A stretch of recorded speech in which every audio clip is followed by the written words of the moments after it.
நீங்கள் பார்த்துக் கொண்டிருப்பது உங்கள் விஜய்.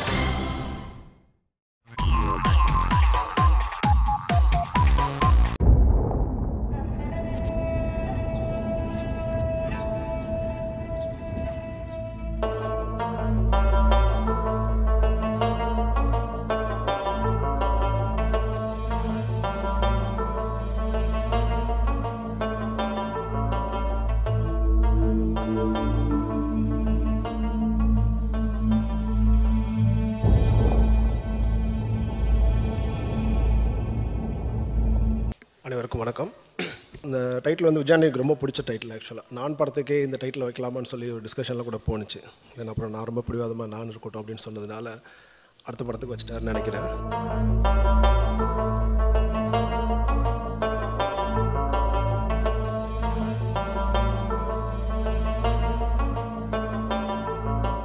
விஜயாண்டனி சாரை பற்றி சொல்லி ஆகணும். என்னோடய அவள் பேர் தமிழரசி படத்துக்கு விஜயாண்டனி சார் தான் மியூசிக் பண்ணார். மிக கடுமையான உழைப்பாளி. எனக்கு அவரை நான் ரொம்ப நல்ல மனிதராக வந்து எனக்கு ரொம்ப பிடிக்கும். அவள் பேர் தமிழரசி ஒர்க் பண்ணவும் சரி, அதுக்கு பிறகு இந்த படத்தில் என்னோடய விழித்திரு படத்தில் ஒரு பாடல் பாடியிருக்காரு. எப்போவுமே வந்து ரொம்ப நல்ல விஷயங்கள் மட்டுமே பேசிட்டே இருப்பார். ரொம்ப பாசிட்டிவான திங்ஸ் மட்டுமே அவர்கிட்ட இருக்கும். வந்து மியூசிஷனாக சரி, நம்ம என்ன நினைக்கிறோமோ எதை வேணாலும் அவர்கிட்ட ஷேர் பண்ணிக்கலாம். இல்லை இப்படி தான் வேணும் அப்படின்னு கொஞ்சம் ஸ்ட்ரெஸ் பண்ணி சொன்னோன்னாக்கா, இல்லை நான் தான் ப்ரொடியூசர், நான் ஒரு பெரிய மியூசிக் டைரக்டர் அப்படின்னு எந்த ஒரு ப்ரெஷரும் இல்லாமல் okay fine as a director வந்துட்டு உங்களுக்கு என்ன தோணுது அதை நான் பண்ணுறேன் அப்படிங்களுக்கு விட்டு கொடுத்து போகக்கூடிய தன்மையை கொண்ட ஒரு மனிதர். எனக்கு தெரிஞ்சு இந்தியாவில் இசையமைப்பாளராக இருந்து நடிகராக இருந்து வெற்றி பெற்ற ஒரே ஆள் வந்து விஜய் ஆண்டனி தான். தனது முதல் படத்திலேயே வந்து பார்த்திங்கன்னா நடிகர் என்ற முறையில் வந்து தன்னுடைய அழுத்தமான முதிரையை வந்து விஜய் ஆண்டனி பதித்திருந்தார். அது வந்து அவர் தொடர்ந்து பல படைகள் வந்து இந்த திரையுலகில் வந்து பயணிக்கிறதுக்கான ஒரு விஷயம் அப்படின்றது வந்து இந்த சலீம் படத்தில் தெரியுது. இந்த படத்தில் ஒரு பாடி லாங்குவேஜ் எல்லாத்திலையுமே பார்த்தா ஒரு நல்ல ஒரு நடிகருக்கான அடையாளம் வந்து இந்த படத்தில் விஜய் ஆண்டனிகிட்ட இருக்குது. விஜய் ஆண்டனி அவர் ரொம்ப பர்ஃபெக்டான ஒரு ஆர்டிஸ்ட் அண்ட் மியூசிக் டைரக்டர். ரொம்ப பர்ஃபெக்ட். எப்படி சொல்கிறேன்னா, என்னோடய ஒரு படத்தில் வந்து ஒரு சின்ன கெஸ்ட் ரோல் பண்ணுறதுக்காக கூப்பிட்டுட்டு இருந்தேன். அப்போ அவர் நடிகனாகல மியூசிக் டைரக்டராக இருக்கும்போது ஒரு 2 நிமிஷம் 3 நிமிஷம் வர ஒரு சீனுக்கு அவ்வளோ மெனக்கெடுதல் வந்து பண்ணார். அவ்வளோ கேள்வி கேட்டார், அவ்வளோ ஃபோட்டோ எடுத்துக்கிட்டார்.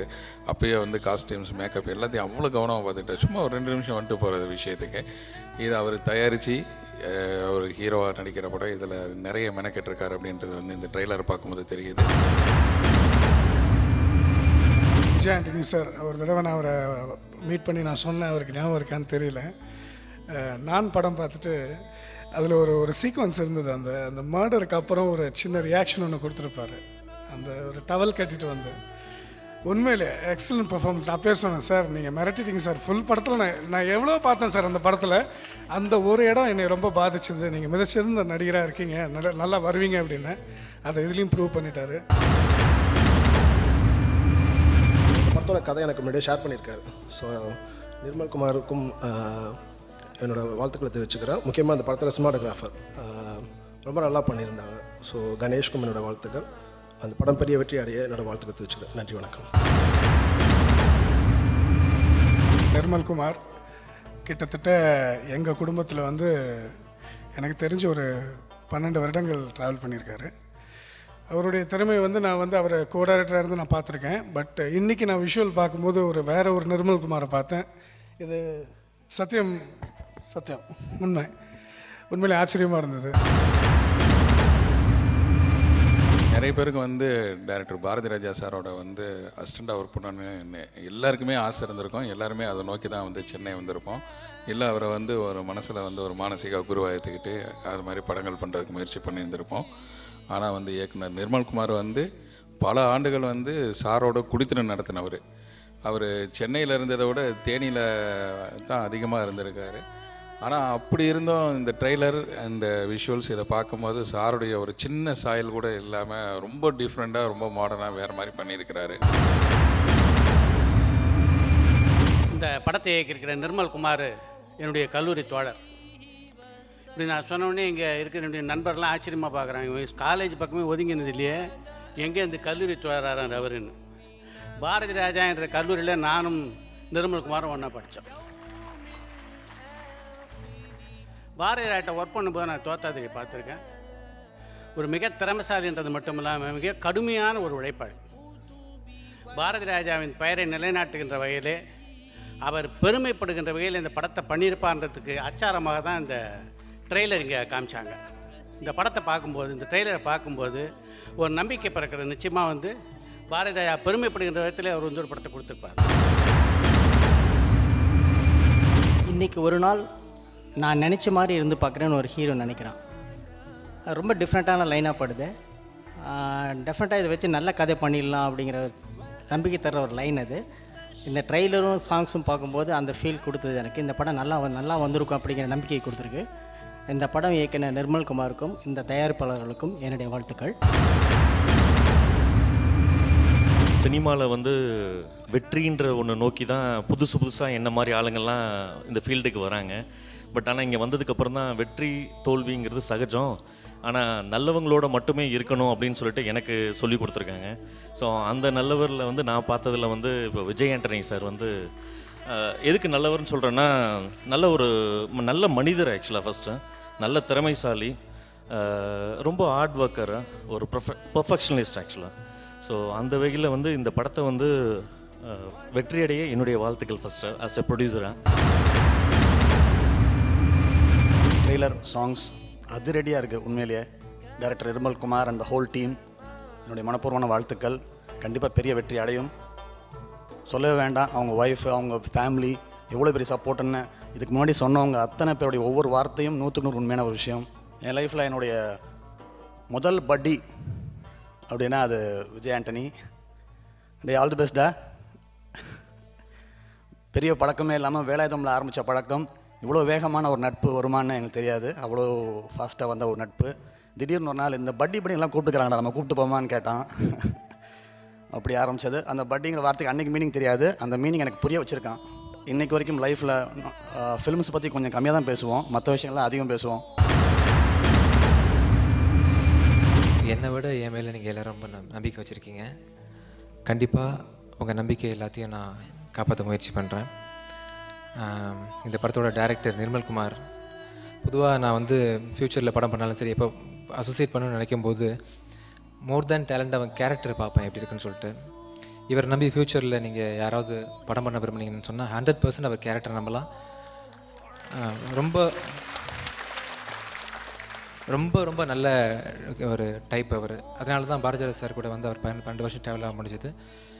இந்த படத்தை என் கூட சேர்ந்து தயாரித்து என்னோடய நண்பர் சுரேஷ், நண்பர் சரவணன், ரொம்ப சந்தோஷமாக இருக்குது. ரொம்ப தேங்க்ஸ். சுரேஷ் எங்கே இருக்காருன்னு தெரியல, சரவணன் சார் ரொம்ப ரொம்ப தேங்க்யூ சார்.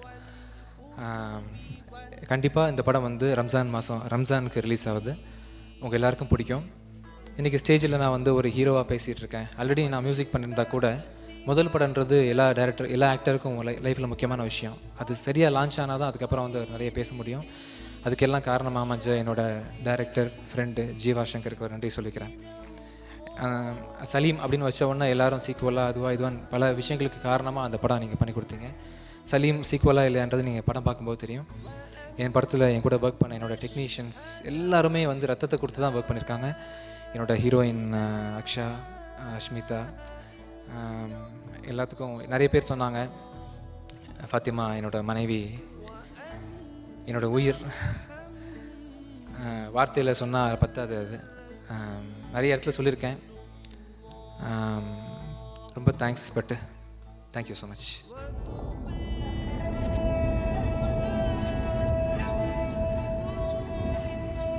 أعوذ بالله من الشيطان الرجيم.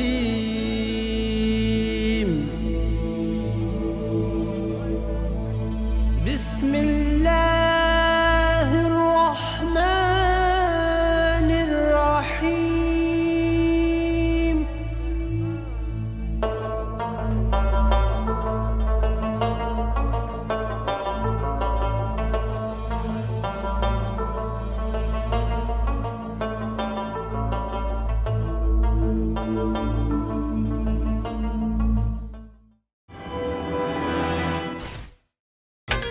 நீங்கள் பார்த்துக் கொண்டிருப்பது உங்கள் விஜய்.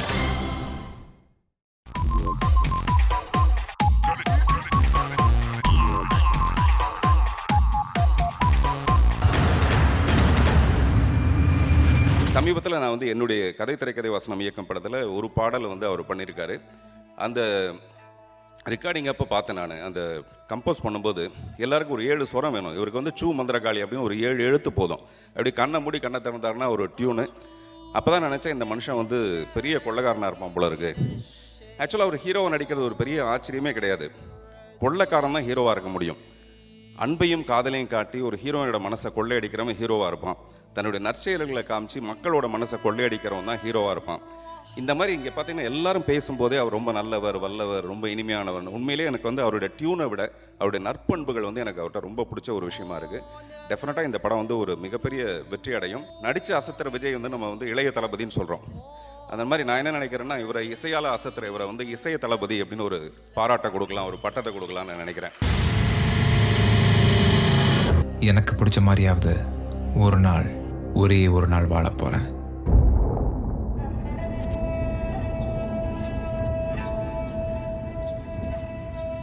أعوذ بالله من الشيطان.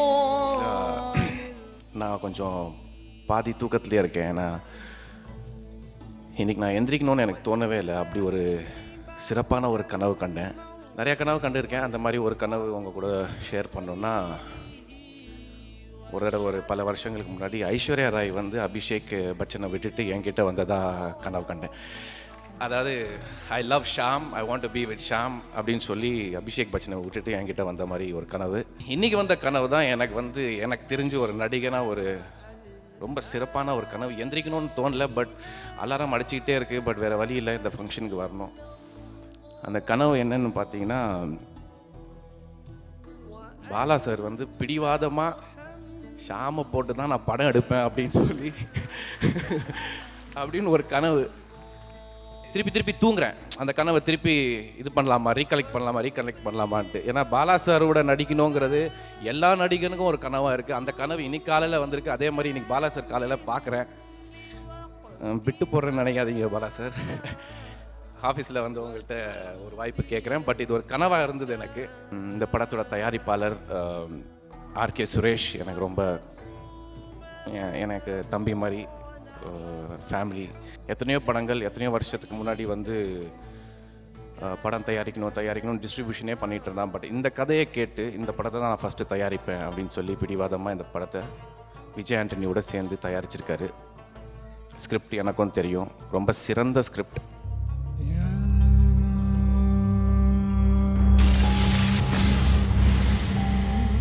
இந்த சலீம் படம் ஆரம்பிக்கும்போது எங்கள் அப்பா இருந்தார், இன்றைக்கி இல்லை. ஆனால் உங்களில் ஒருவங்களா இங்கே ஒரு இடத்துல உட்கார்ற மாதிரி தான் நான் பார்க்குறேன்.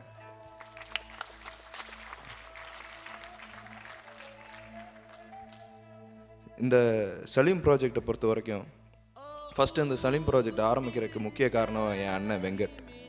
நான் விஜய் ஆண்டனி சாரை மீட் பண்ணிவிட்டு, சார் ப்ரொடக்ஷன் ஒன்று ஸ்டார்ட் பண்ணணும் அப்படின்னு சொல்லி பேசிகிட்டு இருக்கும்போது, சார் சலீம் நல்ல ப்ராஜெக்ட் இருக்குது, நம்ம நல்லா பண்ணலாம் அப்படின்னு சொல்லி ஸ்டார்ட் பண்ணும்போது அப்போயே எனக்கு இந்த கான்ஃபிடென்ட் இருந்துச்சு. அந்த 2 சாங் தான் போட்டு காமிச்சாங்க. அப்போயே நான் அதுக்கப்புறம் நேற்று வரைக்கும் கூட நான் எதுவுமே பேசலை. நடுவில் வந்து படத்தோட பட்ஜெட் இன்க்ரீஸ் ஆகி பெருசாக போகும்போது என்னோட நண்பர், நான் மாசாணின்னு ஒரு படத்தை டிஸ்ட்ரிபியூட் பண்ணி வெளியிட்டேன். அவர் நண்பர் அவர்கிட்ட அண்ணன் கூப்பிட்டேன், அண்ணன் சரவண அண்ணன் வாங்க, நல்ல படம் இது பெருசாக வந்துட்டுருக்கு, நம்ம சேர்ந்து பண்ணலாம் அப்படின்னு சொன்னோடனே அண்ணன் உடனே ஓடி வந்து பண்ணார். மெயினாக வந்து விஜய் ஆண்டனியை பற்றி ஒரு வார்த்தை சொல்லணும். விஜய் ஆண்டனி வந்து ஒரு விஷயத்தை நம்ம கொடுத்து, ஜி போதும் ஜி அப்படின்னு சொன்னால், ஜி நீங்கள் வேறு சும்மா இருங்க, இது 100% பர்ஃபெக்டாக வரட்டும் அப்படின்னு சொல்லி என்கிட்ட காமிக்க கூட மாட்டார். கடைசியில் அந்த விஷுவலை பார்க்க போன்னு அவ்வளோ சந்தோஷமாக இருக்கும். ஏன்னா அந்த அளவுக்கு ஒரு perfect. I will get you and kill you.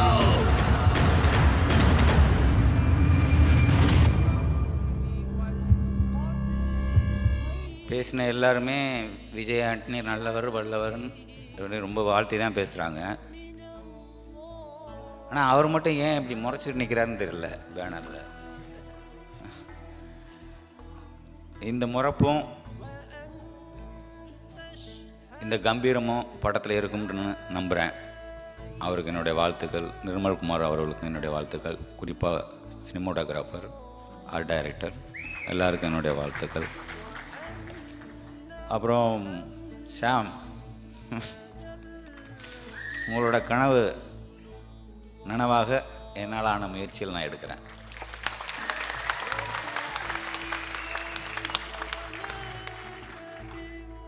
ஏன்னா அந்த 6 மெழுகுவர்த்திகள் அந்த படம் பார்க்க தவறிட்டேனே தவிர, அதுக்காக அந்த பையன் எடுத்துக்கிட்ட ஸ்ட்ரெயின், இந்த கண் வீங்கி போய் இந்த ரொம்ப கொடுமையாக இருந்துச்சு பார்க்குறதுக்கு. அப்படிப்பட்ட டெடிக்கேட்டடான படத்துக்காக கடுமையாக உழைக்கிற ஆர்டிஸ்ட்டுகளை தான் நான் ஒர்க் பண்ணுறதுக்கு நான் ஆசைப்படுவேன். சும்மா ஏனோ தானான்னு வந்துட்டு ஆட்டம் பாட்டம் பாடிட்டு போடுற ஆளுகளோடு நான் ஒர்க் பண்ண தயாராக இல்லை. அதில் எத்தனை கோடி வருமானம் வந்தாலும் அதை நான் ஏற்றுக்க மாட்டேன். அப்புறம் ஸ்டுடியோ 9 சுரேஷ் பற்றி சொல்லணும். அவனை நீங்கள் வந்து அவன் பேசுகிறேன்னு தப்பாக எடுத்துக்காதீங்க. எனக்கு இந்த சபை நாகரிகம்லாம் தெரியாது. சின்ன பையன் அவன் தான் சொல்லுவேன். அவனை டிஸ்ட்ரிபியூட்டராக பார்த்துருக்கீங்க, ப்ரொடியூசராகவும் பார்த்துட்டீங்க. ஒரு நடிகனா என்னோடய அடுத்த படத்தில் பார்க்க போகிறீங்க. அவனுக்கும் என்னுடைய வாழ்த்துக்கள். எனக்கு இந்த ஃபாத்திமா மேடம், சரவணன் சார், ஆர்கே சுரேஷ், இவங்கெல்லாம் ஹாய் ஹலோ எப்படி இருக்கீங்க, அவ்வளோதான். ப்ரொடியூசர்ஸ் படம் நல்லா வரணுன்றதுக்காக, பிரமாதமாக வரணுன்றதுக்காக விஜய் ஆண்டனி சாரை நம்பி அவர் சொல்கிற ஒவ்வொரு வார்த்தைக்கும் கட்டுப்பட்டு இவ்வளோ சிறப்பாக ஒரு படத்தை கொண்டு வர உறுதுணையாக இருந்திருக்காங்க. சந்தோஷமாக இருக்குது. என்ன எந்த கேள்வியும் கேட்கல, எல்லாத்துக்கும் பதில் சொல்கிறது விஜய் ஆண்டனி சார் தான். ஸோ இதில் விஜய் ஆண்டனி சார் நானில் நீங்கள் வேறு ஒரு ஜோனரில் பார்த்துருப்பீங்க, சலீமில் வேறு மாதிரி ஒரு அக்ஷபாத் சானி ரொம்ப பிரமாதமாக பண்ணியிருக்காங்க. குறிப்பாக டெக்னீஷியன்ஸ், என் கேமராமேன் கணேஷ் சந்திரா ரொம்ப பிரமாதப்படுத்தியிருக்கார்.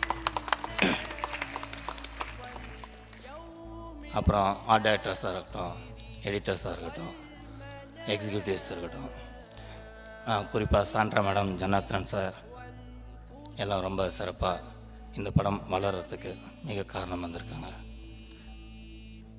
மியூசிக்கில் சொல்லவே வேணாம், விஜய் ஆண்டனி சாரை பற்றி தெரியும் உங்களுக்கு. இவர் இதில் கலைக்கு பின்னி பிடல் எடுத்திருக்கார். ரொம்ப சிறப்பாக வந்திருக்கு படம். ஜூலை ரிலீஸ்.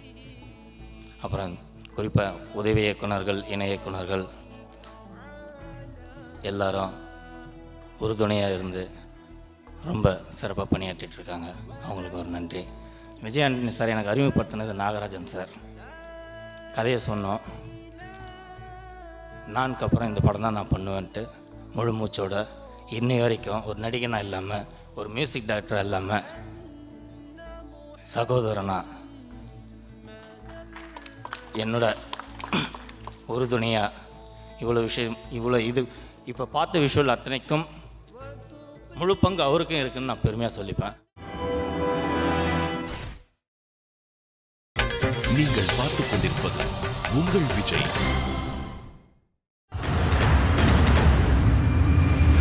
என் இனிய தமிழ் மக்களே,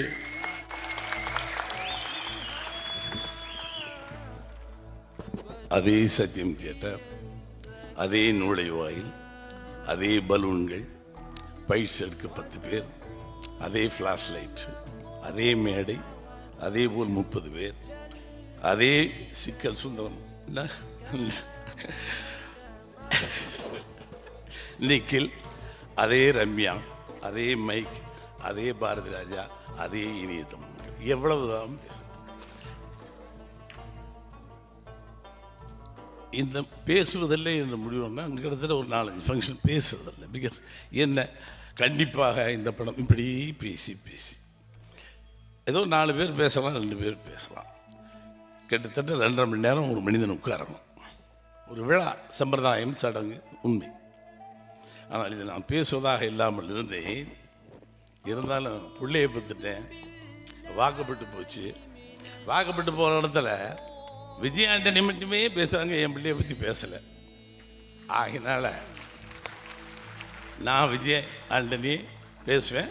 அதுக்கு முன்னாடி என் பிள்ளையை பற்றி பேசி ஆகணும்.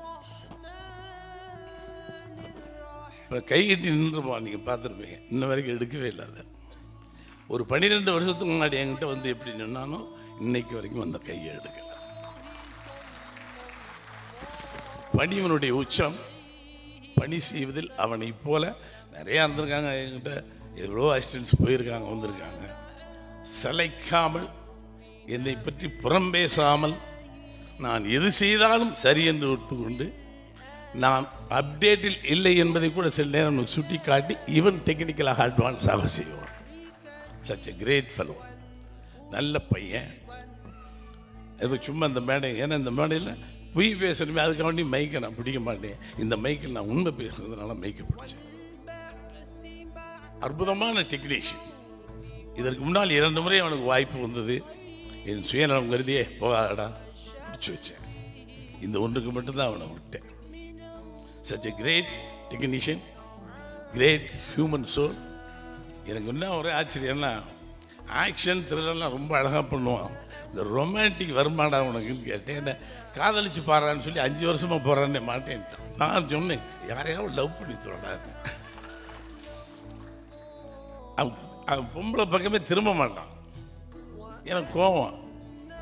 சீரியல் கொடுத்து பார்த்தேன், படம் கொடுத்து பார்த்தேன். எந்த ஹீரோயின்னு கிட்ட ஹீரோயின்கிட்ட கூட இப்படி புஷ்ஷுன்னு கோச்சு போயிடுவான். அப்பேற்பட்டவங்க லவ் சீனை பாட்டை பிச்சு எடுத்துருக்காங்க. ஆச்சரியம், எப்படிதான் அப்போ உள்ள ஏதோ வச்சுருக்காங்க. ஸோ நல்ல பிள்ளை, நல்ல டெக்னீஷியன், நல்ல காம்பினேஷன். விஜய் ஆண்டனி ஒரு அற்புதமான மனிதன். நான் அதிகமாக பழகலையே தவிர, ஒரு நாள் ஃப்ளைட்டில் வந்துட்டு இருந்தான். நான் அவருடைய துணைவியாக இருக்கலாம். அன்றைக்கு பேசும்பொழுது சச்ச பொலைட் அண்ட் பணிவும், அவனுக்கு பின்னால் துணையாக நிற்பது அவன் துணைவியாக. ஒரு செகண்டில் கண்டுபிடிச்சிடலாம், ஜட்ஜ் பண்ணிடலாம். இந்த மனிதனுக்கு இந்த அம்மா தான் எவ்ரிதிங் அப்படிங்கிறது. such a way you got a good wife. நல்ல மியூசிக் டைரக்டர், நல்ல மனிதன், நடிகன். அவன் பாலா சொன்ன மாதிரி இந்த முறப்பு படம் முழுக்க இருந்தால் நல்லா தான் இருக்கும். ஷியாம் பாலாகிட்ட கேட்டான், பாவம் விஜய் ஆண்டனி நீயும் கேட்டிருக்க வேணாமா, உன்னை மூஞ்சியை கீஞ்சியை மாற்றி எதாவது பண்ணிவிடுவாங்க. அனைத்து டெக்னீஷியன்கள், இதில் பணியாற்றிய அத்தனை பேருக்கும், நடித்த அனைவருக்கும் என்னுடைய வாழ்த்துக்கள். வழக்கம் போல் சொல்ல, இந்த படம் ஆக்ஷன் த்ரில்லர் வித் ரொமான்ஸ் பிரமாண்டமாக வரும்னு ஒரு நம்பிக்கை இருக்குது. என்ன இந்த பேரை வச்சுக்கிட்டு எவனா தகராறு பண்ணக்கூடாது. அப்படி ஏதாவது தகராறு வந்தால் ஒட்டுமொத்த இண்டஸ்ட்ரியும் அதற்காக போராட வேண்டும். நன்றி, வணக்கம்.